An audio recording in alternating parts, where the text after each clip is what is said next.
So we are so fortunate to have many wonderful preachers coming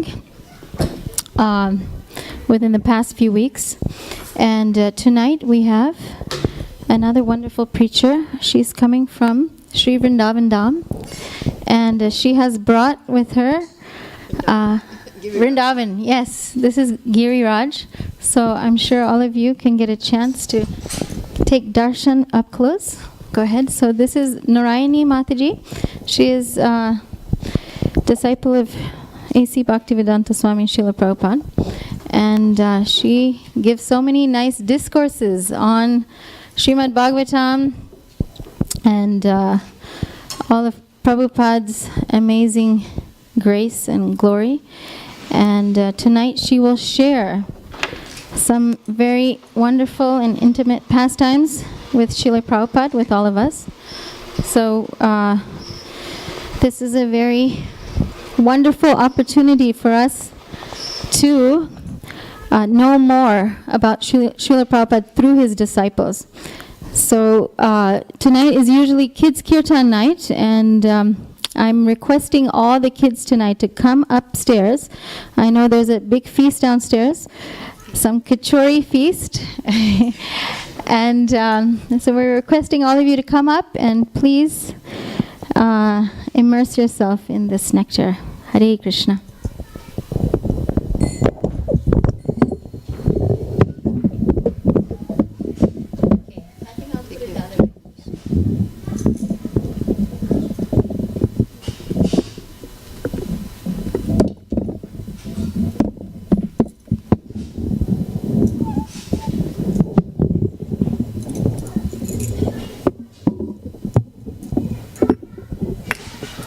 Jaya Radha Madhava Kunja Vihari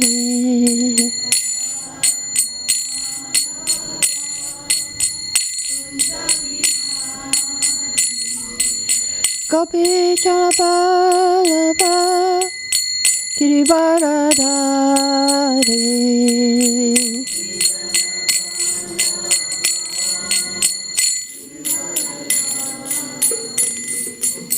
Gopi Chanapalava Girivaradhari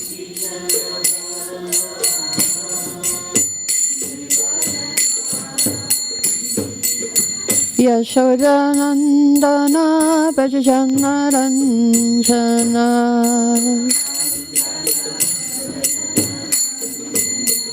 Yashodanandana Brajajanaranjana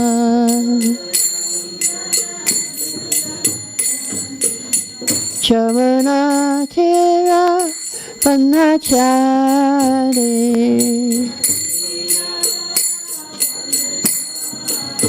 Jamuna Tira Vanachari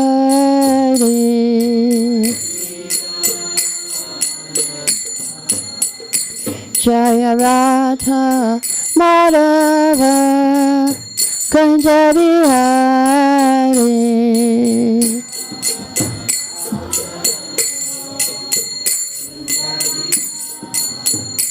Hare Krishna Hare Krishna Krishna Krishna Hare Hare Hare Rama Hare Rama Rama Rama Hare Hare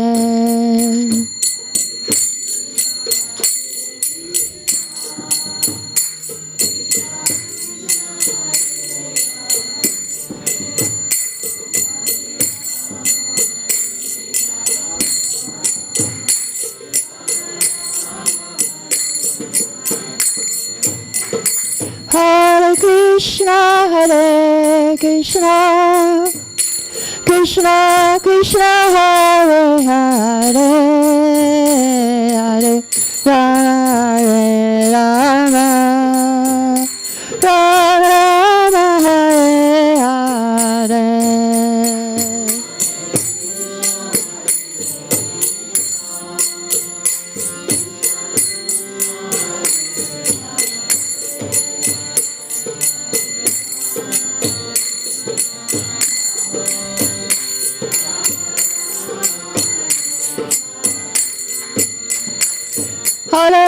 Krishna, Hare Krishna, Krishna Krishna, Hare Hare, Hare Rama, Hare Rama, Rama Rama, Hare Hare.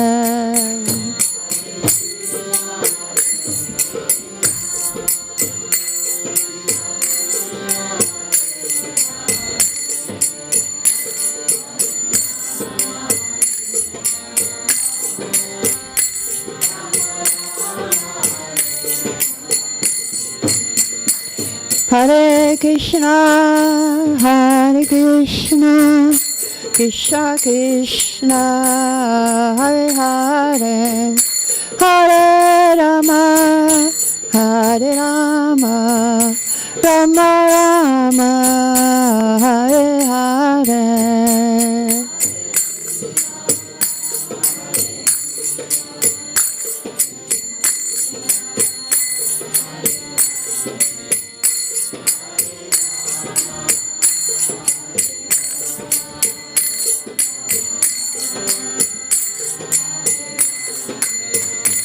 Jaya Prabhupada, Jaya Prabhupada, Jaya Prabhupada, Jaya Prabhupada.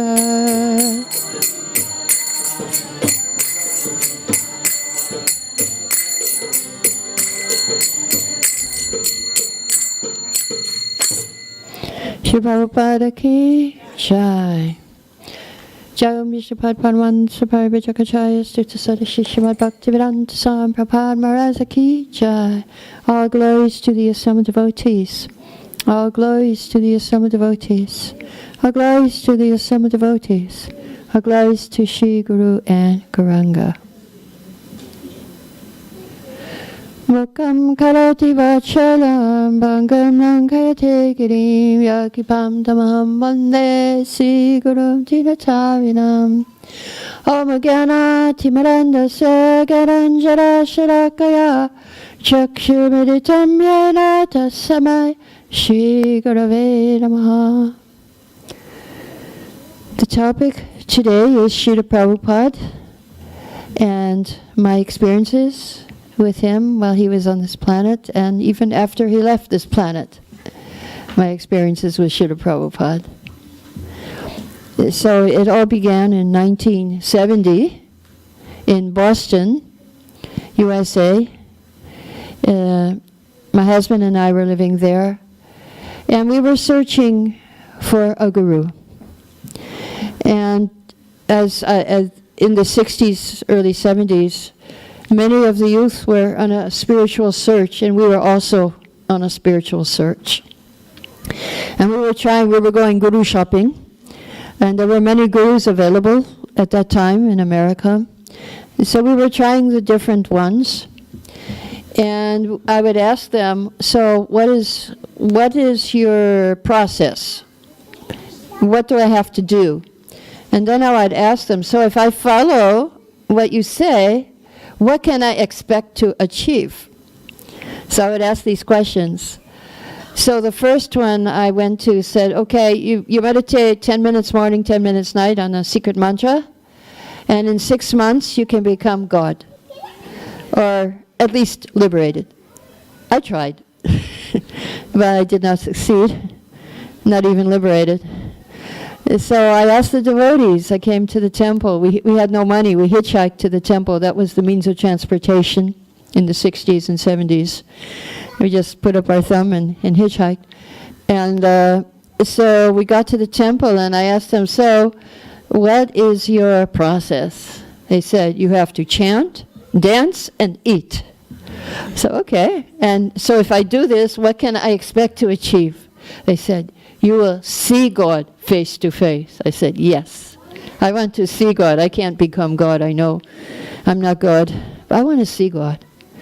So, yes, we tried. I'm still trying. And so, but on the way to seeing God is a very happy journey. Chanting Hare Krishna, eating prasadam, and dancing for Krishna.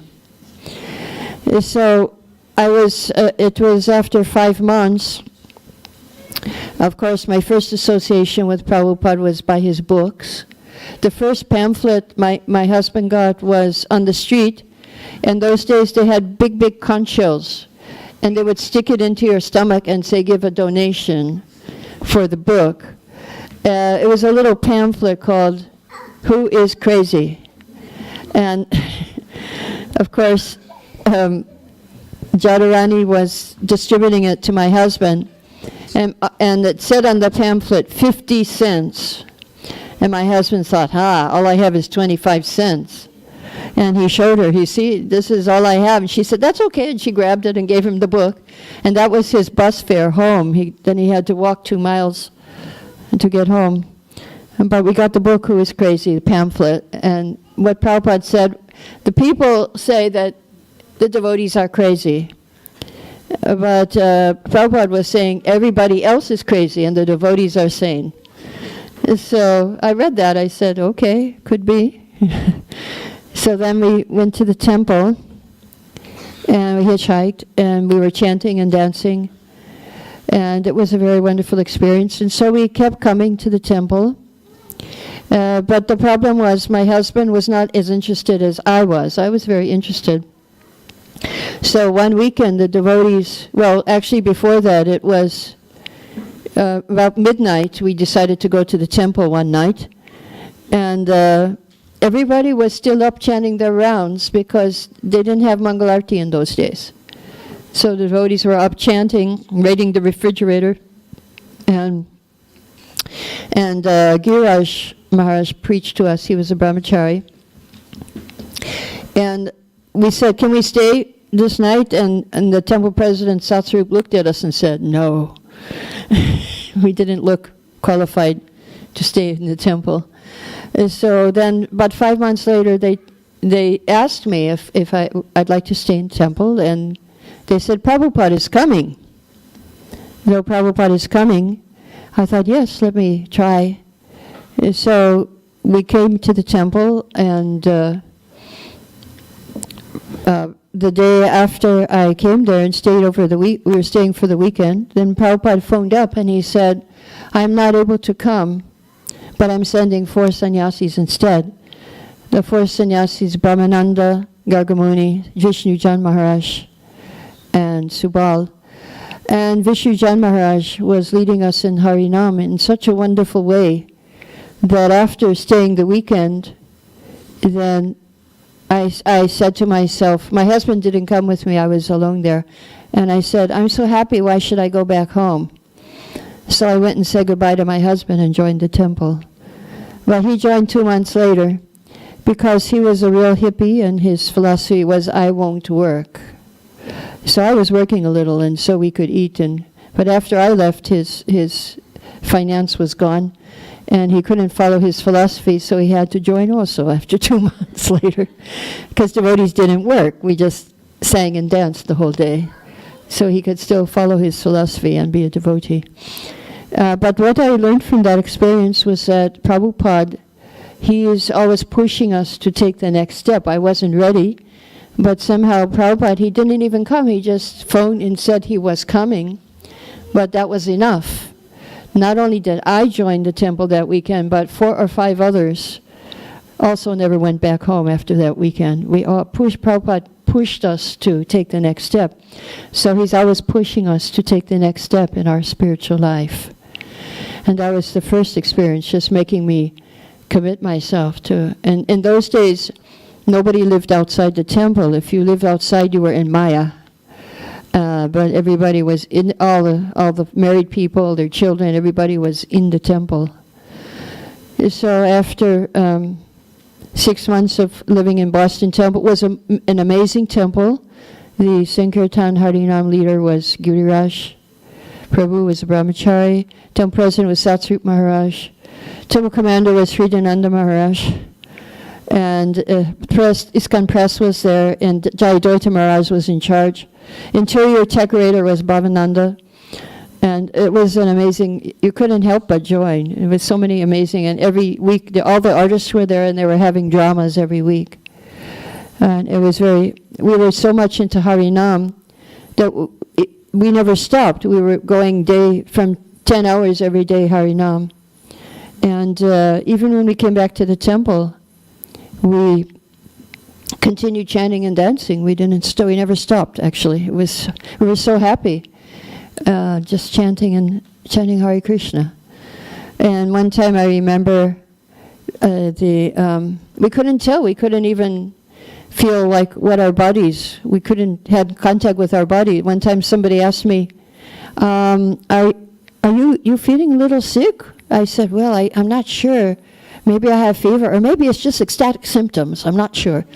That's how we were in those days. We were just so happy and chanting Hare Krishna. And one time I asked, when I was first coming to the temple, I asked Pradyumna, I said, he was the Sanskrit scholar. I asked him, he was telling me about all the levels from Shraddha to Prema. And I said, so which level are you on? And he said, Ruchi. I have the taste already. We thought we were already, we would just a few more months and we'd see Krishna face to face. So we were chanting and very, very high, very happy, stay high forever. And so that was our consciousness. And then after 6 months, our temple president decided to send us to Florida. We were in Boston. That's, the northeast and all the way down to the southeast. How was he going to send us? By airplane? No. By train? By bus? Hitchhike. He dumped us on the road, on the freeway, and we had, in those days we wore yellow for grihastas, sheets, definitely just bolts of cloth. No saris or dhotis. We just had yellow and saffron for ladies and men. Brahmacharis and brahmacharinis wore saffron in those days. So we were there out on the streets. Our luggage was some boxes. We didn't have any suitcases. And somebody picked us up and took us to New York. And in New York, they were merciful and let us collect to go to Florida. So after 6 months, the standard was after 6 months you got initiated. So I asked our temple president, and he said, wait for your husband, he's 2 months behind. So I said, okay. So after 8 months, I asked my husband, so let's get initiated. He says, I'm not ready. I said, okay, I'm not waiting any longer for you. And so I wrote a letter to Prabhupada, and I said, if you don't initiate me, then I'll just be like a dead body. No purpose to my life. And I quoted a verse from Bhagavatam, 2nd canto. We had second canto. That if you don't get the dust of the lotus feet of a pure devotee on your head, then you're like a dead body. So then I got initiated, and he sent me a letter. In those days, we had to write letters, so I wrote my letter and we had to make our own japa beads. There were no beads from India. We had to go to the shop and string our own beads. And then I sent my beads and a letter to India, and Prabhupada chanted on my beads and sent me a letter back. And he gave me 6 instructions in that initiation letter. And he said, the first birth is from your material parents, but your real birth is from the spiritual master. And now your path is open to go back to home, back to Godhead, if you simply do these 6 things. So first was chant at least 16 rounds every day, follow strictly the 4 regulative principles, read and study all my books, do deity worship, do preaching, Harinam Sankirtan. So those 5 I've been doing in my life up until now. I was Pujari in Calcutta for 7 years, serving Radha Govinda. I was doing book distribution, traveling book distribution in Bombay, Gujarat, Maharashtra, Rajasthan for 7 years. And then, so that's the book distribution. And then after that, from 1994, I've been reading and studying the books and teaching Bhakti Shastri, Bhakti Vaibhav, Bhakti Vedanta courses. So, but one instruction is yet to come that I haven't been able to do yet. And that Prabhupada said, 24 hours be engaged in my service. When I was Pujari, I was 20 hours, almost 4 hours sleeping. But I guess if you dream about devotional service, that counts too. So sometimes I get the 24 hours in. But so then after that, the first time I met Srila Prabhupada was in Gainesville, Florida, this remote corner of the world. We were there. First time I saw him was at the airport in Gainesville, I think Gainesville it was. Yeah, we didn't have to travel. Gainesville Airport, and I just remembered following behind Srila Prabhupada. And my whole life I never felt like I belonged in this world or anywhere. I remember at the age of 10 I was sitting in my classroom and I was looking at the children and I thought, I'm not one of them. I'm not American. I don't know where I'm from. Maybe I'm from another country, or maybe I'm from another planet. But one thing I know is I'm not American. I'm not from here. I'm not one of them. But when I started following Prabhupada, I felt, yes, this is where I belong. I didn't belong anywhere else. But when I started following, I felt, yes, now I'm home. Now I'm secure. Now I'm protected. Now I found my place in this world, following Srila Prabhupada. And I can do this the rest of my life. So I was very sure when I saw Prabhupada the first time. And then after that, I didn't see him again until India. So after a year in Florida, our GBC, who was again Satsarup, and he was Maharaj then, he said, I'm sending you to India. I said, oh no, how are we going to get to India now? But anyway, so before that, I got another letter from Srila Prabhupada, and he told me how to follow those 6 instructions. 3 qualities. He said, 3 qualities are important. You should have sincerity, and you should cooperate with the other devotees. Sincerity. I can't remember the second one. Okay, maybe it'll come to me later. Enthusiasm. Yes, enthusiasm, sincerity, and the hardest one of all, cooperate with the other devotees. Very difficult. 2 are your own thing, but the other one, we're all in it together. We're all going to go back to Godhead together. We got to help each other. So we have to learn to cooperate. That was his 3 instructions, how to do your service. So then, in 1972, Srila Prabhupada asked for 50 devotees to go to India to help with the temples. They had Mayapur, Calcutta, and not Vrindavan. They had Mayapur. Yes, they had Bombay, Calcutta, Delhi, and Vrindavan. So he asked for 50. 25 devotees went, and only of those 25, only 5 of us stayed there. It was a very difficult time. So then, we got a one-way ticket, my husband and I, because Prabhupada told us to go. He didn't tell us to come back, so we never went back. Now I'm just traveling, but I'm still in Vrindavan, based in Vrindavan. So I've been in India since 1972, doing different services. So yes, so we went to India. We landed in Bombay. And Juhu, the devotees had no place to live. They were just living on the land. Just living on the land. And so the night we arrived, we arrived just at Mangalarti time. And the deities were living in a tent. The devotees, the men devotees had a hut. And the ladies were up on the roof of one of the buildings, and it was summer. It was a ladies' ashram. So the hut was indescribable. But before I describe that, the morning we came, all the deities' jewelry and crowns had been stolen because there was no door to their tent.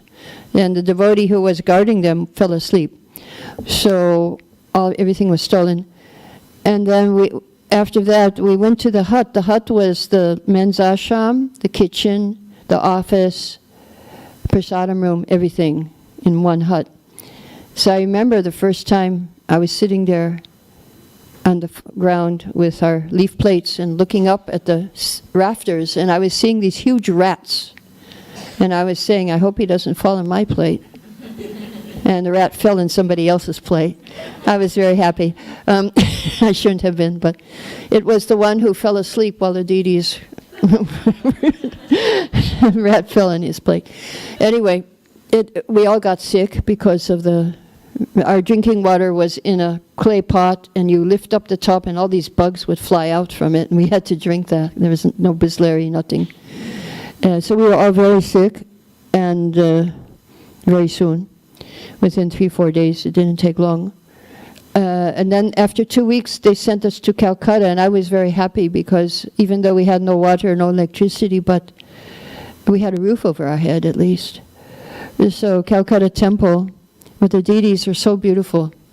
Radha Govinda, Gaur Radha Govinda and Jagannath. So, but the first time I saw Prabhupada in India was in Vrindavan, 1972.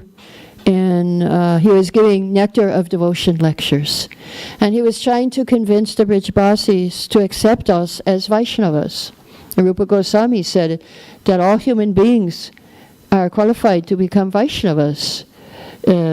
Just as being a human being, you are qualified to perform devotional service.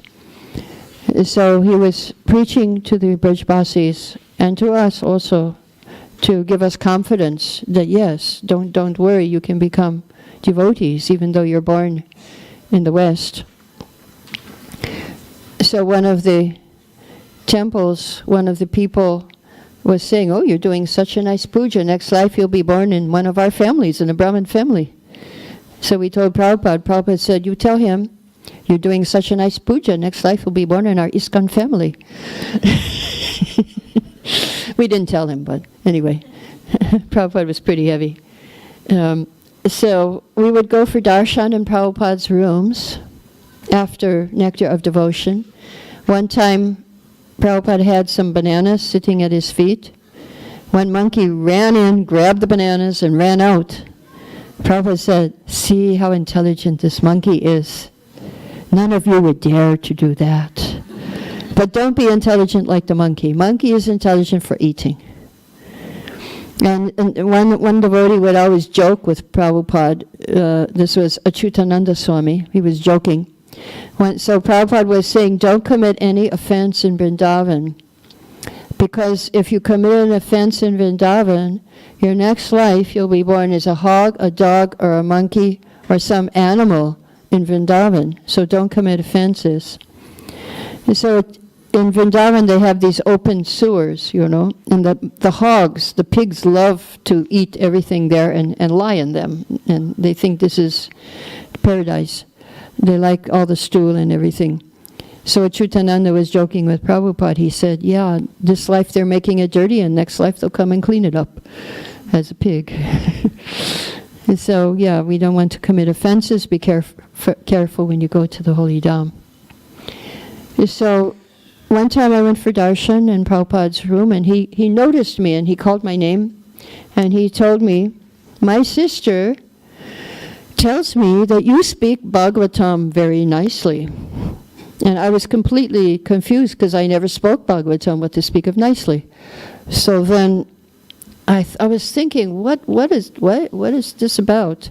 Then I remembered, oh yes, Janmashtami day, we had the tradition in the early days that we would read Krishna book from morning till night, 12 o'clock. And we would take turns. Now our temple, there were only 10 devotees. So we had to, each of us had to read 2-3 hours. So my turn came. There was nobody in the temple, I think not, maybe a handful on Janmashtami. It was the early days, not so many people were coming. But Prabhupada's sister was there, and she was sitting right in front of me. And she didn't know a word of English, and I was reading in English, and she only knew Bengali. And I got to the part where Krishna left the gopis, and she just started crying and crying and crying, and she said to Prabhupada, she speaks Bhagavatam very nicely.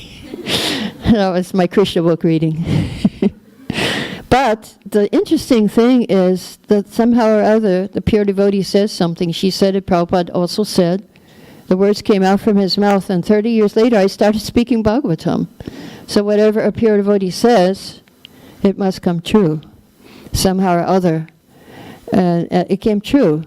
I don't know about nicely, but I started teaching Bhakti Vaibhav and Bhakti Vedanta courses. So, and two things in my life, there were two. This was one sort of prediction. There was another prediction in Mayapur, one in Vrindavan, that has to do with books.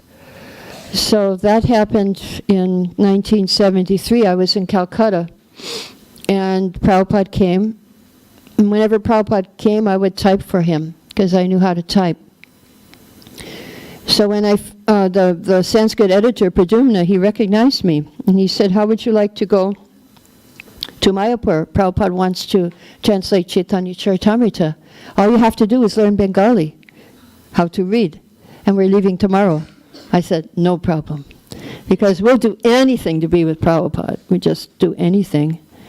So he gave me a Bengali book. I learned to read Bengali in 1 or 2 hours, and off I was with Prabhupada the next day in Mayapur. Mayapur was under construction at the time, the Lotus building, the first building, and it was not Lotus. It was and Prabhupada was living there too, in the same building under construction. Now, there were no windows, there were just holes in the wall. There were doors, but no handles. And the ladies' ashram, again, was very difficult. We had no door, and we had to walk through the next room to get to the door, but the next room had no floor, and we were on the first floor. So we had to walk on this plank to get to the door and back. But we were so happy because we were with Srila Prabhupada, and he gave us so much inspiration, and he gave us so much protection and so much security. So one time I was sitting on the floor in another room typing Chaitanya Charitamrita. I had the big earphones on my ears, and I had this huge Bengali Chaitanya Charitamrita in front of me. So I would hear Prabhupada say the verse in Bengali, then I would read it in the book, and then I would type it in Roman letters, English letters. Because I had to do the same thing. The first day I joined the temple, they were really short of typists, and it was the press. I had to learn to read Sanskrit to type Bhagavad Gita, the Macmillan Bhagavad Gita. We were typesetting it. So he gave me an Ishopanishad. He said, "There's the Sanskrit, there's the English, now you learn." So I had to learn that so I could transliterate the Sanskrit. So now it was Bengali, and Prabhupada saw, he came walking, he looked in my hole in the wall, which was supposed to be a window, and he said, "You know Bengali?" I said, "Yes, Srila Prabhupada." And so he said, "Come to my room." And then he said, "So, I want you to learn how to type on a Bengali typewriter, and we will do many books together." So I had visions, I'm going to travel with Prabhupada. But it never happened because, meanwhile in Calcutta, while I was in Mayapur, all the pujaris left the temple because they were scared of the temple president, new temple president, Gargamuni. He had a reputation. So all the pujaris left, and they called me back to be the head pujari in Calcutta. And so I had to go back to Calcutta. But the words came true that now after 30 years, I started writing books, and I've written 14 books. This is Bhagavatam at a glance, picture for every chapter of Bhagavatam, along with posters, and Bhagavad Gita at a glance, picture for every verse. And we have, these two left? This is all that's left. So after, you can see Lavanya at the back, and she will have these books, last copies. I didn't bring enough, sorry. So yeah, that was the second prediction that came true, that we would do many books together. So I'm also doing a picture for every verse of Bhagavatam, and the first 9 cantos and first part of 10th canto is finished with that. It's about 11 books, so it's going on. 7 more books to go. So this is all by the mercy of Srila Prabhupada. He said we will do many books together, and I'm not doing these books myself. It is all his mercy. I'm doing it together with Srila Prabhupada. So meanwhile, back in Calcutta is where I had the most association with Srila Prabhupada. He was coming to the temple. I was the pujari. And in India, it was very interesting because sometimes Prabhupada was the temple president. Sometimes he would be the temple commander, because we were very unqualified. We couldn't do it. And sometimes even the GBC left, and Prabhupada was our GBC. Yeah. And so I just was reading Yadubara's book in Bombay in the early days. He asked Yadubara to be the treasurer, and after a couple of days, Yadubara said, I can't do this. And Prabhupada said, okay, then I have to. No, Prabhupada, he would just do what we couldn't do. He would take up all the positions. So, yes, that's how it was in Calcutta temple. Sometimes he would chastise us. He would say to me, how come the ghee lamps are so dirty? Not to me. Then he would say, who has done this? And then we'd get called up in front of Prabhupada and he would chastise us. And you feel like you want to disappear into the floor, but unfortunately you have to just stay there and take the chastisement. But he would praise us often too. And one really interesting thing about Calcutta temple was there was a window behind the deities, and every day 2 bumblebees would come in and circumambulate Radha Govinda and go inside lotus flowers, because we had every day 12 dozen lotus flowers, 12 dozen roses, 50 garlands. I had one man donating 50 garlands every day. And so I would change the flowers 5 times a day. We had so many. So these big bumblebees would come on Radha Govinda's side. And on Jagannath's side, small bees would come and sit on the garlands. Just like you read in Bhagavatam, that the bees in Vaikuntha are sitting on the garlands of Narayani. So we had that. On one side we had Vaikuntha, one side we had Goloka. And Radharani, you know, she's talking to a bumblebee. So the bumblebees would come on Radha Govinda's side, and the small bees would come on Jagannath's side. So Prabhupada said, when the bees are coming to the deities, then Krishna is pleased with the worship. So he liked the flowers very much. And one artist was there, and he was painting the walls, with pictures on our walls. But Prabhupada didn't like how he was painting. He was saying, you're painting the deities, they're looking too old. Then he said, get a picture of Radha Govinda deities. And he said, paint Krishna like that, young, very young. Yeah, I like to see Krishna very young. And so that was nice. He appreciated. One time I was doing Mangalarti, I had to do all the artis for Mangalarti, 12 o'clock arti, 4 o'clock arti, Sandhya arti, just morning and evening. So I had to do that. And one time I was doing Mangalarti, I turned around with the ghee lamp, and there was Prabhupada standing, maybe 4 or 6 inches behind me. I didn't know what to do. You know, am I supposed to offer puja to him, or just give him the ghee lamp, or what? So I think I did a quick puja and then offered him the ghee lamp. So for the rest of the arti, he was standing right behind me. There was no separation between the deities and the outside, just like one little chain. That was the most concentrated arti I ever did, and I was very focused, and I was very nervous. And after that, I thought, yeah, well, maybe I should do all my service like that Prabhupada is standing right behind me and watching me doing what I'm doing. And that helped me to do my service better. I was thinking, okay, Prabhupada's watching me. I should do, even now I think Prabhupada's watching me. He's seeing what I'm doing. I'm not alone. He's with me.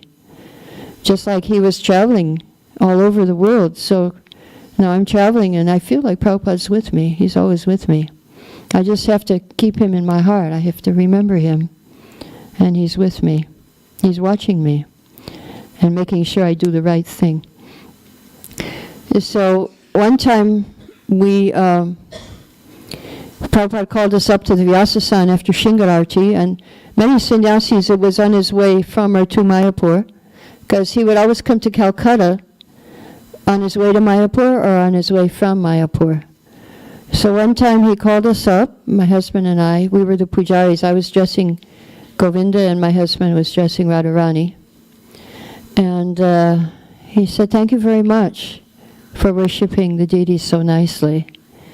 And after that, one sannyasi came to us and said, did you hear what Prabhupada said? And we said, no. He said, be blessed. So we got the blessings of the spiritual master. But then the next day I thought, well, when you get the blessings, your life is perfect, but, you just can't retire at the age of 25 or something. So I thought, well, okay, now next day came, I have to earn the blessings again. So every day we have to try and earn the blessings. He'll be pleased with us one day, but then we have to keep on trying. We have to keep on earning those blessings. And one time I went on a morning walk with Srila Prabhupada in Juhu, Bombay. I was running to catch up. I was late.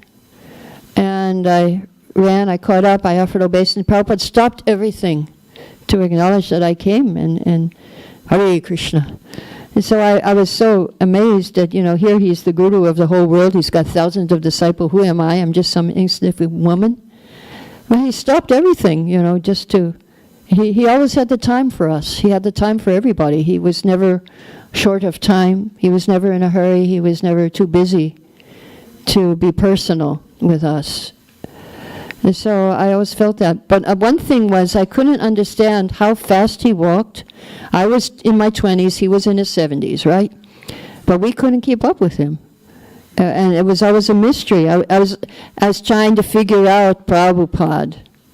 But it never, when he would come and give a lecture, I would look at him, we would look at him, and we would just stare, and we would try to figure him out.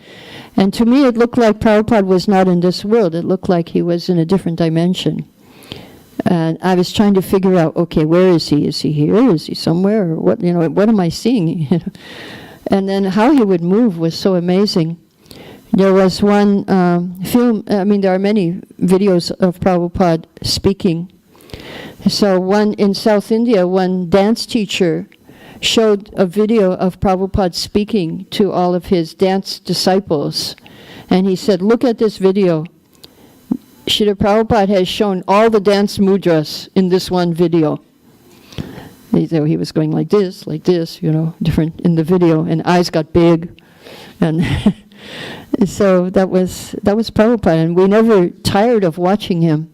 It was something always new. It's not something that we see in this world. Nobody was moving like he moved, or drinking water like he drank, or speaking like he spoke. But the one thing was, I could never figure him out with my intelligence. I was never clever enough. And then I realized, you can only understand him if you have devotion.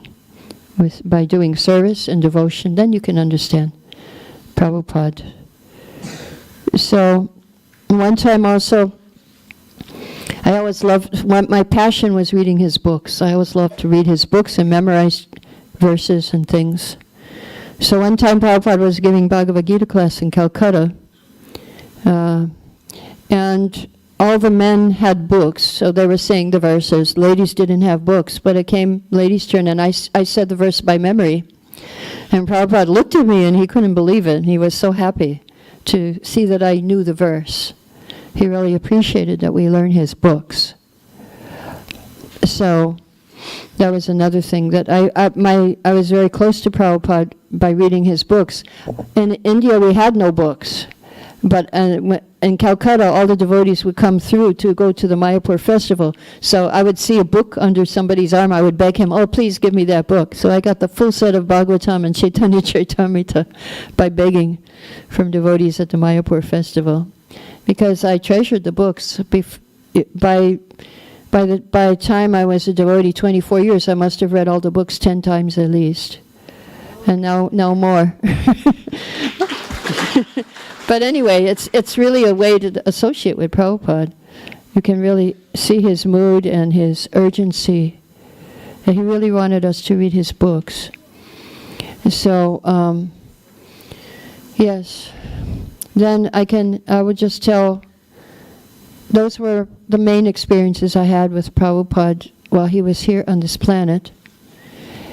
After he left, I had another experience of Srila Prabhupada, and that was in Vrindavan. I went to Vrindavan in 1993, and for one year I had no service there, and so I was praying, what service shall I do next? I had been pujari, I had been traveling book distributor, I had been a mother, I had my child, was born in Bombay, for 7 years, 777. Then he went to Gurukul in Vrindavan.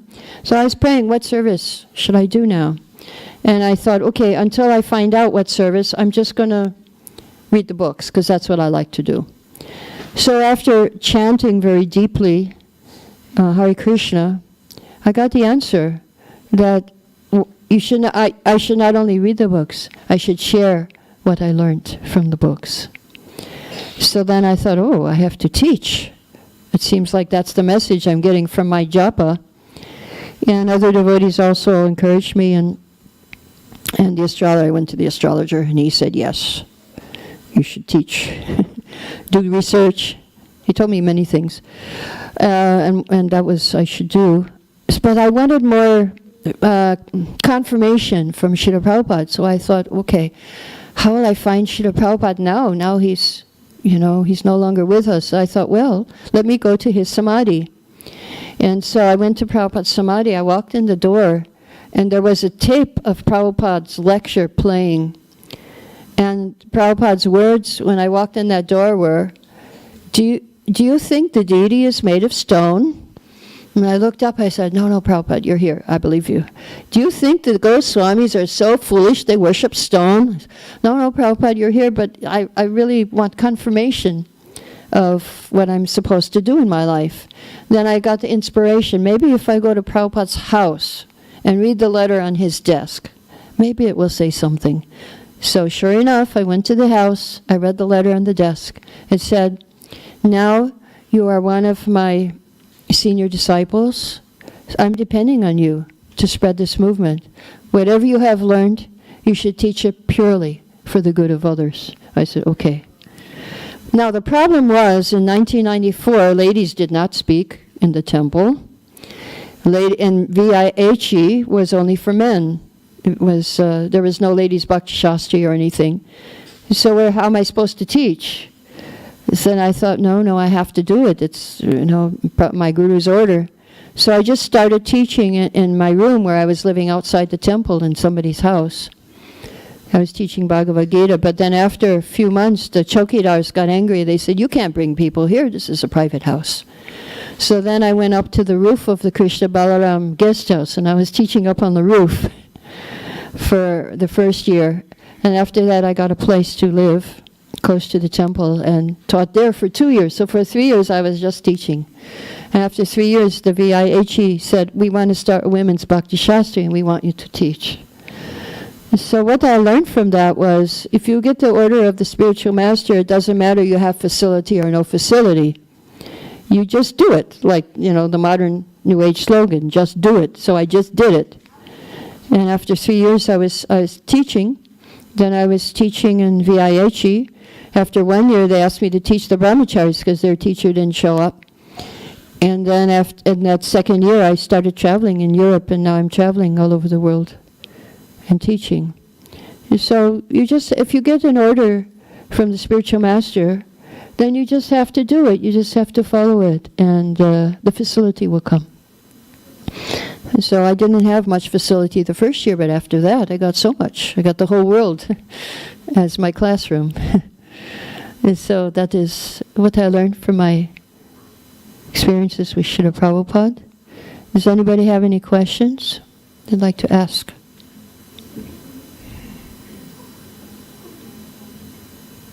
You said that one thing you couldn't figure out about Prabhupada, but then you didn't explain it. So can you please? No, I couldn't figure out anything about Prabhupada. That's what I said. Yeah, I said, what I understood was by devotion you can understand Prabhupada. By devotion. Then you can understand. I still don't. I just understand, you can understand if you read seriously his books, you read Bhagavad Gita, Krishna says so many things, but not until the last chapter. At the end, Krishna says, surrender to me, but Prabhupada says it right from the beginning. So he understands, because Krishna says, don't preach to the non-devotees, but Prabhupada is preaching right from the very beginning. He's telling me, surrender to Krishna in the second chapter of Bhagavad Gita. The third chapter, fourth chapter. Krishna says, don't preach to the non-devotee, don't disturb their mind. And Prabhupada in the purport, he says, Yes, Krishna says that, but the devotee understands the purpose of the Lord.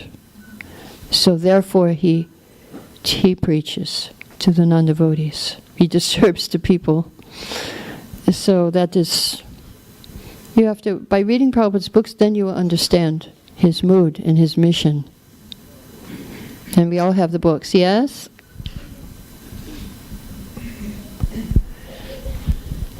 Hare Krishna.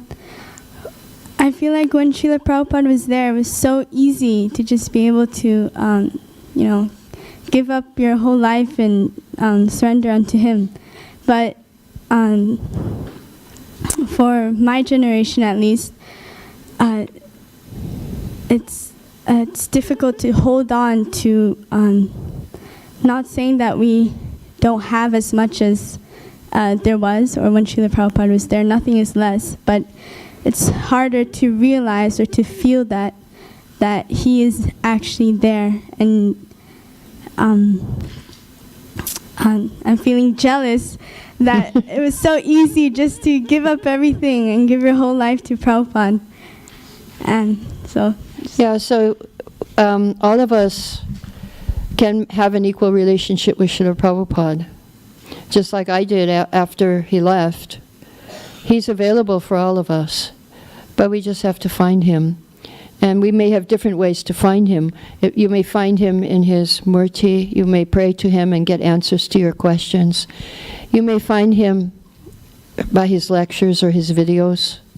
You may find him in his books.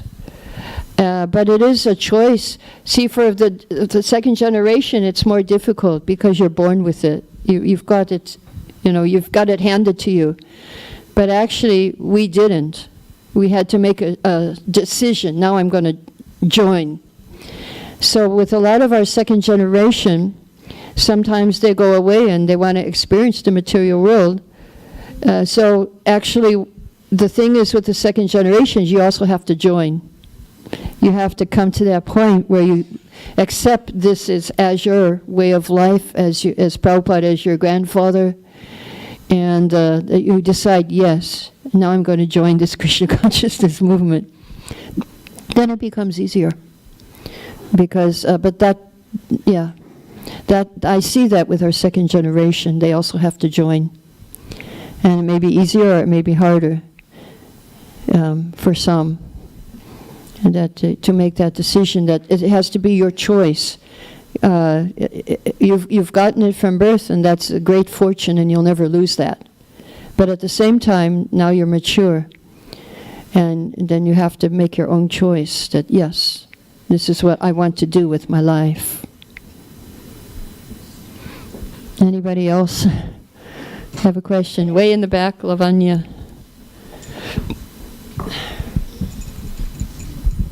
Have you had any dreams of Srila Prabhupada? And also, is there a way that people can order your books through a website? Yeah, there's a website.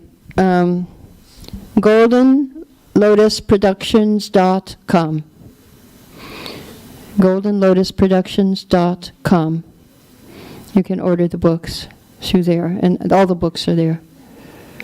GoldenLotusProductions.com. So yeah, we only have one copy left. In dreams, yeah, I see Prabhupada. Sometimes he chastises me, sometimes he gives me lots of instructions that I forget when I wake up. Yeah,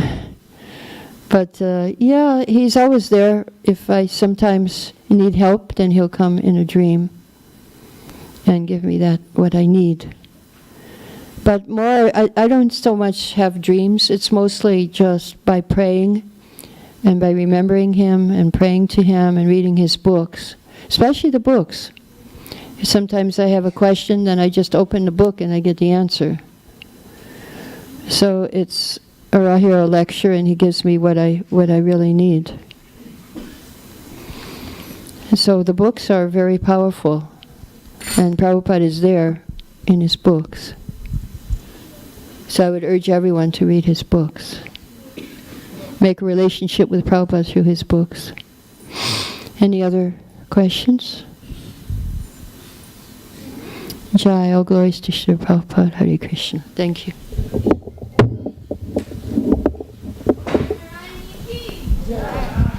Srila Prabhupada ki.